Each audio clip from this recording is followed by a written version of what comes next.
Қайырлы күн көрермен. Бірнеше шет тілін еркін меңгерген, әр тілдің сазын, сырын, мәдениетін терең түсіне білетін жандармен қауыштыратын полиглот жобасының кезекті жариялымын назарларыңызға ұсынамыз.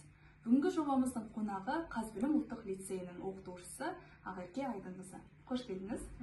Алғаш қояр сұрағым, ең алғаш үйренген шет тілін жайлы айтсаңыз.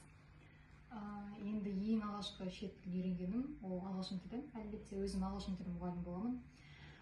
Шынын айтсам, ағылшын тіліне деген қызығушылығымды ата-анам үлкен үлес қосқан. Өзім бастауыш, яғни бірінші сыныптан бастап ағылшынға қосымша үйірмелерге қатысатынмын. Содан бастап ағылшынға деген махаббатым сол кезде оянған болатын. Жақсы. Ағылшын шет тілінен бөлек, ағылшыннан бөлек қай тілдерде еркін сөйлей аласыз? Мамандығым бойынша бізде университетте міндетті түрде екінші шет тілі бар бізде.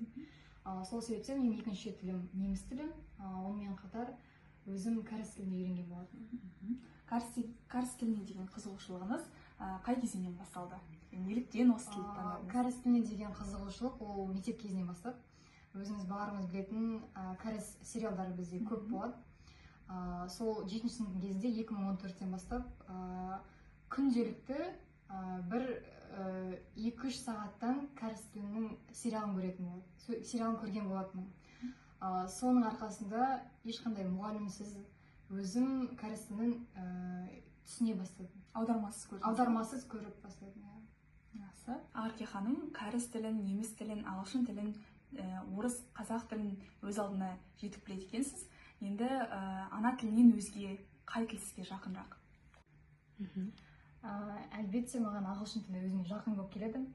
Және ағылшынмен қатар кәріс тілі сонда бір жақын, себебі күнде осы 2014-тен бастап қазіргі уақытқа дейін әлі де кәріс сериалдарын көріп келемін. Сол себептен күнделікті естіп жүргеннен кейін өзіме қазақ тілі сияқты жақын болып келеді. Енді тілді меңгерудегі қиын және қызықты тұсымен бөліссеңіз. Тіл меңгеру кезінде ең бастысы ол талпыныс болу керек. Яғни адамның өзінде ішкі ынтасы болмаса, ешқандай да тілді меңгеруге болмайды. Қанша жерден сен қандай да бір мұғалімдерге барма, не күшті бір кітаптарды оқыма, ең бастысы өзіңде ішкі ынтаң болмаса оқи алмайсың. Қызық тұсы жайлы бөліссеңіз өзіңізбен. Қызықты? Қызықты тұсымен бөліссеңіз. Қызықты тұсы, әлбетте енді шет тілін білгендіктен әртүрлі өзің бір оң жақтарын көре бастайсың. Мысалға, өзім волонтер болған кезде де шетелдік азаматтарды көрген кезде солармен еркін сөйлесе аласың. Олармен басқа тілде сөйлескен кезде сенің қазақшадан бөлек басқа бір ойлау қабілетін пайда болады.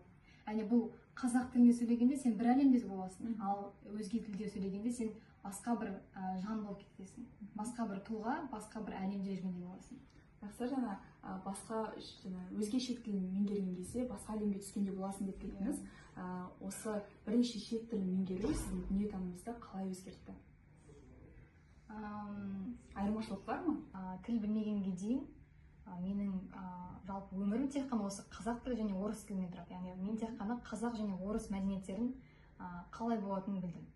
Ал тіл білгеннен кейін ағылшын, кәріс, неміс тілінен кейін менің дүниетаным толығымен өзгерді деп айтуға болады. Себебі әр тіл ол бір жеке бір мәдениет, жеке бір әлем дейміз.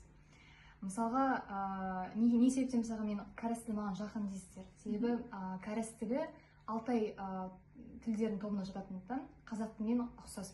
Яғни тіпті сөйлемнің құрылымына дейін қарайтын болсақ та, бізде сөйлемнің құрылымында бірінші бастауыш, баяндауыш болып келеді ғой. Кәріс тілде дәл сондай. Яғни бастауыш, одан кейін баяндауышымыз ең соңында кетеді. Сонымен қатар кәріс тілінің өзінің бір жалғаулары да қазақ тілінің бір ның, дің дегенге де ұқсайды. Дыбыстық та солай ұқсайды өзіне.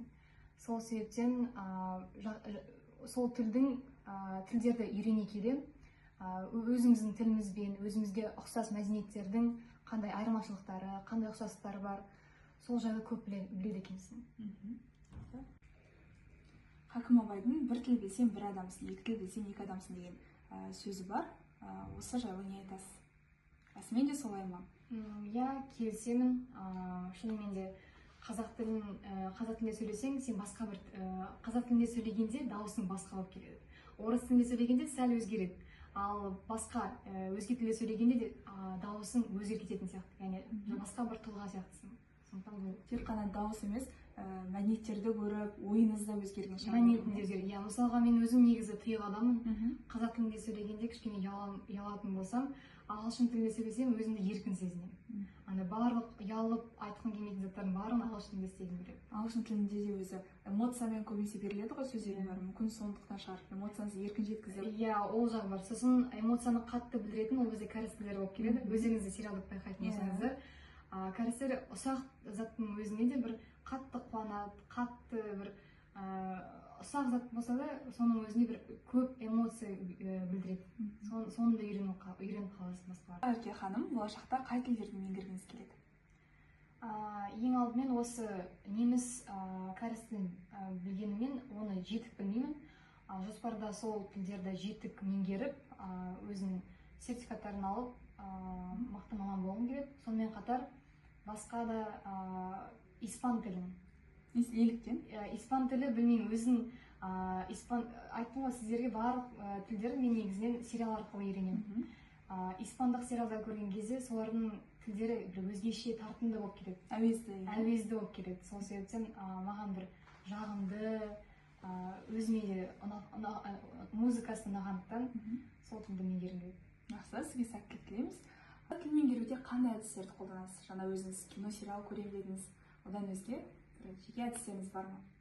Тағы бір әдісім ол сериал және әуен тыңдауға қатысты. Ол бізде shadowing техникасы деп аталады. Бұл техникада сіздер видеоны көрген сайын сол айтқан сөйлемді немесе бір фразаны артынан қайталайсыз.